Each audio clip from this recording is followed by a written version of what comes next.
Google pixel అయితే ఇప్పుడు కొత్త ట్రాన్సిస్ట్ మోడ్ అయితే తీసుకొచ్చింది. ఇదైతే మనకి ఇప్పుడు గూగుల్ పిక్సెల్ ఫోన్స్‌లో అయితే ఏదో అవైలబుల్‌గా ఉంటుంది. తేడాగా ఉందేంటి? గూగుల్ పిక్సెల్ ఫోన్స్‌లో అయితే మనకి ఇప్పుడు వరల్డ్ వైడ్‌లో అయితే అవైలబుల్‌గా ఉంటుంది.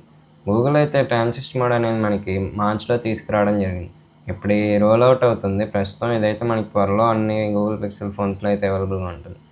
ఇది మనకి ట్రాన్సిస్ట్ మోడ్ అని డిఫరెంట్ టైప్స్ ఆఫ్ పర్పసెస్‌గా యూజ్ చేయొచ్చు.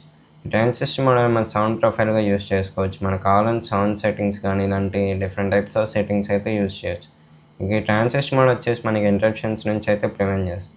మనకి డైలీ మెసేజెస్ గానీ, నోటిఫికేషన్స్ గానీ అని మనం కావాలని ప్రయారిటీ పర్సన్స్ నుంచి వస్తేనే మనం యూ యూజ్ చేసుకునేటట్టయితే సెట్ చేసుకోవచ్చు. ఇంక ట్రాన్సిస్ట్ మోడ్ వచ్చేసి మనకి క్విక్ డిస్‌ప్లే గానీ, బ్రైట్‌నెస్ గానీ లేదా డార్క్ డిస్‌ప్లేగా యూజ్ చేసుకోవచ్చు. ఈ ట్రాన్సిస్ట్ మోడ్ అనేది మీ డైలీ ట్రావెల్‌కయితే చాలా బాగా హెల్ప్ చేస్తుంది. ఇంకా మీకు అన్‌వాంటెడ్ మెసేజెస్ అయితే చూపియదు. Only wanted messages and wanted notifications అయితేనే మీకు డిస్‌ప్లే చేస్తుంది. ట్రాన్సిస్ట్ మోడ్ వచ్చేసి మీకు సెట్టింగ్స్‌లో అయితే యాక్సెస్ చేసుకోవచ్చు. మీ సెట్టింగ్స్‌లోకెళ్ళి క్విక్ సెట్టింగ్స్ చూస్తే అందులో అయితే మీకు do not disturb bike mode అనే ఆప్షన్స్ ఉంటాయి. అందులోనే ట్రాన్సిస్ట్ మోడ్ కూడా మీకు అవైలబుల్‌గా ఉంటుంది. ట్రాన్సిస్ట్ మోడ్ ఆల్రెడీ మీరు చాలామంది ఈ ఫీచర్ అయితే యూజ్ చేస్తున్నారు. కానీ మీరు యూజ్ చేస్తున్నారా?